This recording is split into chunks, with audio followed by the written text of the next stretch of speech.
Astrid Panosyan, bonjour. Bonjour, de bon matin. Merci d'être là si tôt, en effet. Une réaction peut-être à cette personne âgée de 88 ans, agressée, une agression antisémite, une de plus. Une de plus. Après Courbevoie, après aussi l'information publique qui a été rendue d'un jeune garçon de 15 ans agressé dans le métro, dans ma circonscription en plus, métro Victor Hugo. Par des membres de la Jeune Garde. Par des membres de la Jeune dont Garde le qui assuraient principal chef est candidat dont le principal chef est candidat, qui eux-mêmes assuraient la sécurité d'un meeting de Rima Hassan à l'université de Dauphine. Faut que ça cesse, quoi. C'est pas possible de coller une cible sur le dos des Juifs de notre pays. Et il faut continuer avec toujours plus de fermeté et se dire que les mots peuvent, à un moment donné, et ils le font, créer cet antisémitisme d'atmosphère. Moi, de toute façon, je me rends compte quand même, c'est-à-dire qu'il y a moins de tolérance et d'accommodement avec le racisme venant d'extrême droite qu'avec l'antisémitisme venant de l'extrême gauche. Et pourquoi cette tolérance ou cet aveuglement sur l'antisémitisme venu de l'extrême gauche ? Parce qu'on n'a pas envie de voir les choses qui fâchent, tout simplement. On n'a pas envie de voir les choses qui fâchent. On est toujours, on l'a bien vu à Carpentras, des centaines de milliers ou des dizaines de milliers à descendre quand l'antisémitisme vient de l'extrême droite. Et il continue. Je ne suis pas là en train de le minorer. Mais quand il vient au nom de ce nouveau visage qui serait celui de l'antiracisme d'ailleurs, ou de la solidarité avec les Palestiniens, ou au nom de tous les préjugés traditionnels qu'on peut avoir, il y a une forme d'accommodement. Parce qu'il faut faire l'addition électorale, donc on ferme les yeux ? En tout cas, moi, je me suis déjà exprimée très ouvertement sur cette question. Pour moi, c'est ni Rassemblement National, ni France Insoumise. Moi, je ne peux pas me satisfaire d'un combat contre l'extrême droite qui s'essuierait les pieds sur la lutte contre l'antisémitisme, la défense de la laïcité, le respect de nos forces de l'ordre. C'est impossible pour moi. Vous n'acceptez pas l'argument que quelques députés LFI de plus, même antisémites, c'est pas bien grave parce qu'ils risquent pas d'avoir la majorité, tandis que quelques députés RN, ça pourrait faire une majorité. Non, mais je l'entends arithmétiquement et c'est un argument tactique. Mais moi, je n'arrive pas à me faire à l'idée qu'on puisse s'accommoder de voter pour des députés qui sont très complaisants avec l'antisémitisme. En tout cas, moi, personnellement, je ne peux pas. L'autre argument, c'est de dire, bon, il y a le temps de la campagne, puis il faut bien gagner. Après, on fera le ménage. Il y a le temps, voilà, c'est ce que dit le Premier ministre, le temps du désistement, qui ne vaut pas ralliement. Oui, mais en tout cas, moi, il y a des principes dans la vie. Il y a des principes qui ne sont pas non plus des questions de circonstances.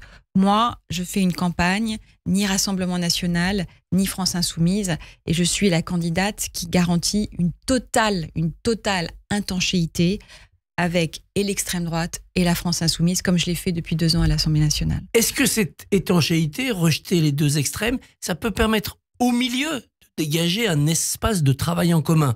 Je prends cette expression à dessein, puisque c'est le nom du groupe que vous aviez constitué, voilà, pour essayer de travailler entre modérés. Mais c'est ce que j'espère. C'est ce que j'espère, parce que y a déjà ce qui nous lie entre modérés, l'adhésion à ce pacte républicain, à cette conception du débat démocratique, à cette capacité d'écoute. Et moi, c'est ce que j'ai envie d'œuvrer, parce que j'ai commencé à le faire sur des sujets, on en a parlé ici, le travail des seniors, la question de la participation des salariés dans les conseils de surveillance et conseils d'administration, la reconnaissance du travail. C'était sur la question du travail, mais il y a plein d'autres sujets sur lesquels on peut bosser ensemble. L'école en fait partie, les déserts médicaux en fait partie, la sécurité au quotidien en fait partie. Donc voilà, œuvrons là-dessus. Mais en tout cas, moi, c'est clair, ni RN, ni LFI. Est-ce que les temps vous semblent mûrs pour ce rassemblement du Nini, ce rassemblement des modérés réformistes ? Je pense que le temps me semble mûr parce qu'il y a urgence. Je pense qu'il n'y avait pas ce sentiment d'urgence, malheureusement, en 2022, lorsque nous étions en majorité relative et que nous aurions pu œuvrer dans ce sens.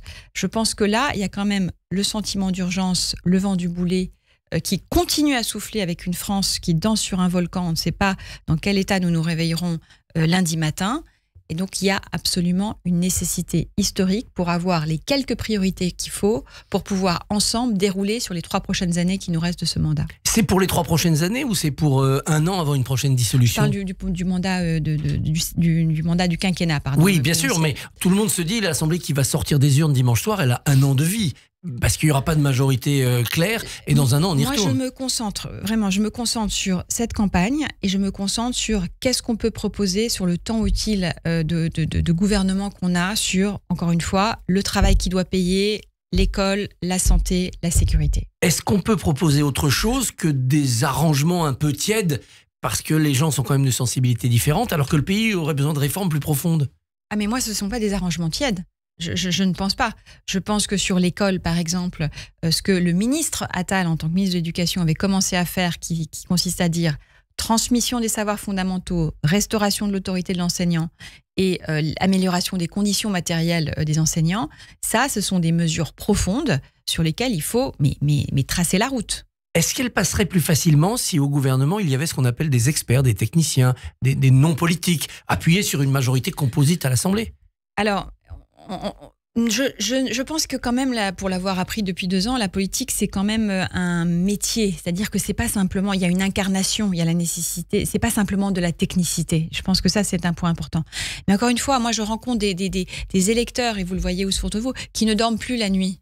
Donc, d'abord, terminons cette campagne dans les meilleures conditions, œuvrons pour construire, en tout cas, ce nini, le maximum possible, et après nous verrons. Mais il y a d'abord cette campagne qui doit se terminer dans les meilleures conditions, et j'adresse toute mon amitié et mon affection à Prisca Thévenot, à sa suppléante. Une autre agression hier. Qui ont été agressées hier pendant qu'elle collait des affiches électorales. Ce sont des incidents marginaux ou c'est l'ambiance globale de cette campagne? Est-ce qu'il y a eu un niveau de tension qu'il n'y avait pas en 2022? Oui, bien sûr. Il y a un niveau de tension global étant donné les enjeux. Et puis, entre-temps, il y a quand même eu, pendant 2 ans, une brutalisation accrue de la vie politique. Tout à fait, je le vois. Le NINI, ni LFI, ni RN. C'est ma position. C'est votre position. C'est pas la position du Premier ministre, on l'a compris. C'est pas la position officielle, même si la Macronie s'est divisée. Dans quel groupe siégerez-vous? Je me suis même pas encore posé la question. Ça va peser sur votre choix de rejoindre une famille? Parce que Horizon, par exemple. Alors, moi, Édouard Philippe est venu hier faire campagne avec moi. Comme il est venu la semaine dernière, c'est un ami proche qui soutient ma candidature et qui a toujours été là, même en 2022. Mais très franchement, je me pose la question. C'est pas le moment. On n'est voilà. pas en 2027 Voilà. à préparer moi, la présidentielle. je suis la candidate qui assurera une étanchéité totale entre le Rassemblement national et la France insoumise, et celle qui peut parler aux modérés des 2 côtés. Parce que je l'ai déjà fait et parce que c'est comme ça que je suis fabriquée. Si au sein du Front Populaire, dimanche soir, il y a plus de PS que de LFI, ça va jouer aussi. Ah oui, c'est clair. C'est clair. Mélenchon, c'est fini, c'est ce qu'on entend à gauche, vous le croyez? Je l'espère, comme beaucoup de gens. Mais c'est parce qu'il pas ce qu'on voit quand il arrive au sort du premier tour avec Rima Hassan, on avec entend Rima que lui. Hassan et son kéfier, on n'entend que lui. Mais concentrons-nous vraiment sur la campagne. Moi, voilà. Eh bien, un mot d'abord de votre circonscription. Alors, pour les électeurs, il y aura 3 candidats ou 2? Il y aura visiblement 2 candidats, puisque la candidate Place Publique Nouveau Front Populaire, c'est à Foudrinier, c'est retiré. Voilà, c'est désisté, c'est retiré. Moi, j'ai constaté ce désistement. Je l'ai même appris dans la rue par des militants de mon concurrent politique. Moi, je suis pas.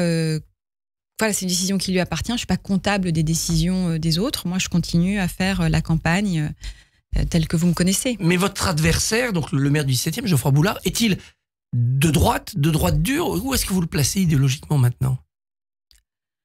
Moi, je pense que c'est un candidat LR classique.